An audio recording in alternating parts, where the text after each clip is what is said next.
50,000 Ukrainians prepare to obliterate Russians, and as the tensions within the Russian government increase, it looks like that Putin wants to literally kidnap Wagner. And another thing is that as a result of a Ukrainian southern counteroffensive, a group of elite Chechen soldiers has been destroyed, and most likely it was because Wagner backstabbed them because of revealing their location. But more about all of this in just a couple of minutes. What's up, investors? It's the Russian dude. And let's get straight to the point and talk about some ridiculous Russian propaganda. So recently in Moscow there was this billboard, which on the one side it shows that people should sign contracts with the conventional Russian military. And just when you walk around it, there is another billboard which says you should join Wagner. Even the advertisement business in Russia is competing against each other. And I mean, it is no longer a secret about the confrontations within the Russian highest military authorities and the leaders of Wagner, but looks like recently it became even worse, because now all the volunteers who want to become a part of a Russian army, it does not matter even if they want to join the private military company, such as for example Wagner. They will have to sign the contracts with the Ministry of Defense of Russia and the conventional Russian army, which basically means Putin literally wants to kidnap Wagner potential soldiers. And to make things worse, Putin literally signed a law which will make those Russian men who are conscripted to surrender their Russian passports, so they cannot legally leave the country. But I mean, wait, there is more. According to already notorious Andrei Kartopolov, the representative of the Russian government, he said that if a person is willing to sacrifice his life for the good of the motherland, he did not even mention to fight for his motherland. He immediately assumed that this person should be sacrificing their lives. I mean, what else would you expect from the Russian men trying to sign these contracts? It is no wonder there is not too many volunteers because of this attitude towards them. I mean, just think about, for example, yourself. If your government immediately assumes that you will perish in their war, how much confidence this gives to you in joining the army? Please let us all know in the comments. And at the same time, if the Russian authorities' corruption, stupidity, absolutely uncareness about people's lives, and even this Putin's delusional special military operation is the very last thing you want to sacrifice your life for, can you please like this video and subscribe to my channel just to see how many of us, people with the common sense, are right here, right now. You can also follow me on Instagram to see how I live outside of YouTube. The link is down below. But I mean, okay, just as always, allow me just a couple of quick words about the Western military support to Ukraine. Then we'll talk about update from the east, progress of Ukrainians near Bakhmut. Then it will be update from the south, and Chechens being backstabbed by Wagner.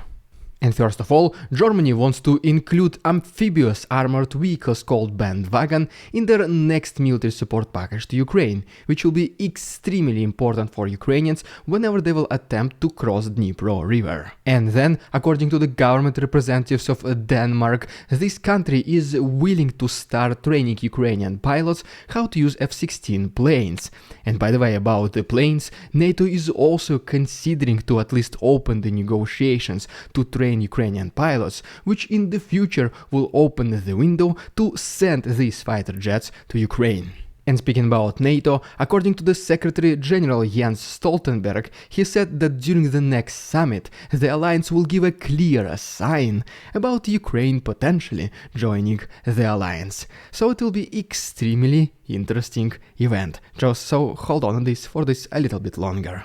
And ultimately, as we mentioned aerial vehicles, right here is the video from Ukrainian special forces, which are using drones to destroy a lot of crucial Russian military vehicles, which include pretty much everything, starting from howitzers all the way to tanks. The full video is more than 5 minutes, so I uploaded the entire version uncensored to my Patreon. The link is down below, and there is this 1 week of free access. Right, and now as promised, let's talk about the situation in the east. The progress of Ukrainians in Bakhmut, but first of all we just have to make a stop in Rostov region located in Russia, because a local power plant once again spontaneously got caught on fire. Next, to go to Ukraine itself, and according to the report by the Institute for the Study of War, Russians attempted unsuccessful offensive next to Crimea, and this time there is absolutely no advancement by Russians next to Kupiansk or Svatove.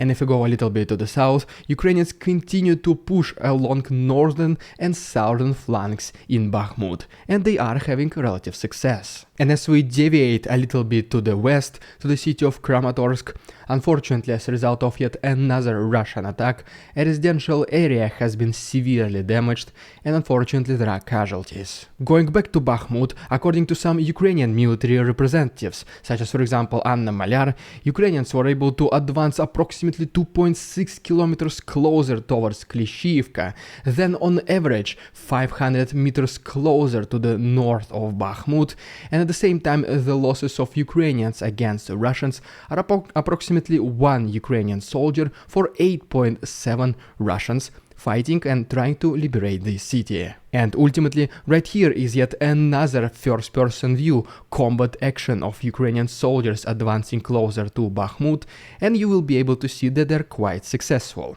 Unfortunately, YouTube will not allow me to show all of this, so as always, you can find it on my Patreon. The link is down below. Alright, and now let me give you a similar quick update from the south of Ukraine, and then I'll briefly give you some most recent news about Kakhovka Dam incident. But first of all, unfortunately, this last night Russians attacked a business center, which is pretty much the residential area inside Odessa. And as a result of yesterday's Russian attack against Ukrainian territory, Ukrainians were able to intercept 3 out of 4 Kleber missiles and 9 out of 10 Shahid drones. And luckily, some of the drones which were not intercepted by Ukrainians, they were used to attack the fake objects. Right here, for example, you can see a video from Russian propagandistic media, and they say they destroyed another Ukrainian Western military equipment. But in reality, this was just sticks and some steel sheets, nothing significant, just the fake military vehicle, what else can I say? But in return, Ukrainians were able to destroy a pretty real electronic warfare system of Russians called Lorandit, which was located relatively close to Oleshki. Next, we even have some reports from Ukrainian front lines in Zaporozhye region, where Ukrainian artillery was able to destroy 3 self-propelled artillery systems of Russians called Msta. And speaking about Kherson itself and the consequences of Kakhovka Dam incident, as for now the water levels in Kherson region has decreased by another 32 centimeters on average, and right now it is approximately 2.13 meters, while unfortunately 28 settlements are still flooded. But Ukrainian volunteers, despite occasionally being under the fire by the Russian soldiers, they continue to deliver humanitarian support to the citizens of Kherson region, at least by drones. And while still dealing with the consequences of the flooding in Kherson region, Ukrainians are still performing their successful counteroffensive in the south. Reportedly, they are able to advance as much as 350 meters deep in the Zaporozhye region across 1.4 kilometer front line, liberating at least 3 square kilometers of their land in the last several days, and approximately losing only 1 Ukrainian soldier for eliminating 5+ Russians. And in response to that, the Russian army, knowing that the major counteroffensive of Ukraine right now is happening in Zaporozhye region, they started relocating some of their military vehicles to this region, specifically from Kherson. And as you can see from this satellite image, at least 27 helicopters appeared next to the airport in Berdyansk. And speaking about Berdyansk, Ukrainians were able to target a very big military base where allegedly elite Chechens were stationed, and this base was located in Primorsk, and the casualties are estimated to be almost at 200 men.